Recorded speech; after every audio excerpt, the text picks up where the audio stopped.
Ak si aj kúpite úplne tuctové auto a obujete ho na poriadne kolesá, zrazu to vyzerá úplne inak. Lenže ono je to naozaj úplne inak.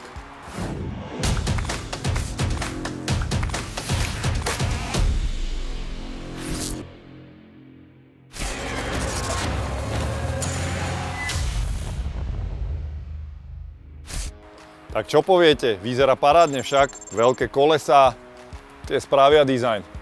Nie je však všetko zlato, čo sa bliští, a ja vám poviem, akým problémom môžete predísť, ak auto obujete na správne kolesá miesto tých veľkých dizajnových. Oni síce vyzerajú na oko dobre, ale tam sa to asi končí. Ako prvé si vždy skontrolujte, či máte daný rozmer kolesa zapísaný vo veľkom technickom preukaze. Každý výrobca striktne určuje, aké veľké kolesa môžete na auto obuť. Týka sa to diskov aj pneumatik. Pokiaľ to chcete zmeniť, môžete, ale striktne sa držte rozmerov, ktorý schválil výrobca na daný typ vozidla. Prečo? Je to jednoduché. Za prvé, stanica technickej kontroly vám neumožní prejsť, ak máte kolesa v inom rozmere, ako sú zapísané vo veľkom technickom preukaze. Ďalším rizikom je kontrola vozidla na ceste. Zastaví vás polícia, skontroluje technický preukaz, veľkosť kolies a ak rozmer nesúhlasí, odoberie vám technický preukaz na mieste, dostanete pokutu, vozidlo odstaví na krajnicu cesty. Docela nepríjemná záležitosť. Následne sú tam aj úplne iné problémy technického rázu. Začneme tým, že veľké kolesa síce vyzerajú efektne, ale majú aj veľkú váhu. Neodprúžená hmota na vozidle znamená zvýšenú námahu pre celý závesný aparát kolesa. To znamená tlmiče, struny prúženia, ramena, všetky silent bloky, uchytenie nápravy dostáva na frak. Tým pádom zvýšené opotrebenie vyťahne z vašej peňaženky cenu za náhradné diely oveľa skôr, ako by to bolo za normálnych okolností.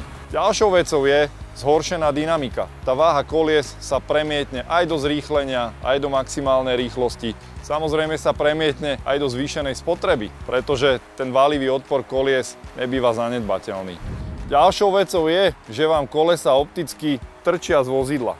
Ono síce vyzerá to v niektorých prípadoch, no efektne aj to je na diskusiu, ale hlavne tie kolesa vám časom zničia lak. Prečo? Koleso, ktoré pretrča z vozidla, má tendenciu odstreľovať kamienky a nečistoty z vozovky priamo na karosériu. To znamená, v oblasti blatníkov sa vám vytvoria postupne poškodenia laku, ktoré z dlhodobého hľadiska môžu viesť ku korózii. To je samozrejme vec, ktorú nikto z nás na aute nechce. Teraz si ukážeme, čo všetko je v tomto prípade nesprávne. V prvom rade, veľkosť disku R20 je niečo, čo na tomto type vozidla vôbec nemá čo robiť. Výrobca vozidla takúto veľkosť nikdy neschválil. Ďalšou vecou je šírka disku. V tomto prípade opäť problém. Šírka disku je väčšia ako šírka pneumatiky. Takto to byť obuté naozaj nemá. Neskôr si povieme prečo. Ďalšia vec, ktorá hrozí pri kolesách, ktoré pretrčajú cez blatník, tak ako je to v tomto prípade, je prejazd zátačkou, prípadne zaťažené vozidlo. Čo sa stane? Pri preprúžení sa vonkajší okraj behúňa pneumatiky môže veľmi jednoducho dotknúť blatníku. Ak sa to bude opakovať, za prvé poškodí vám to kraj pneumatiky, za druhé poškodí vám to blatník.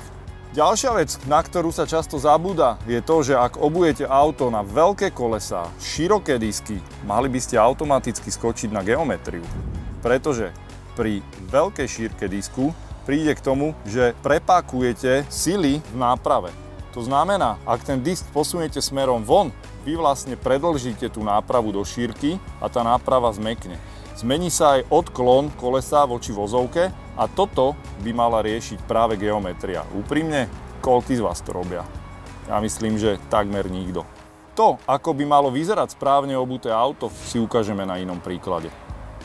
To je ono, správne zvolený rozmer pneumatik vám zaručí dlhú životnosť náprav, nízke odieranie behuňa pneumatiky, dobrú dynamiku, dobrú spotrebu, dobré jazdné vlastnosti, s ktorými rátal výrobca pri návrhu vozidla.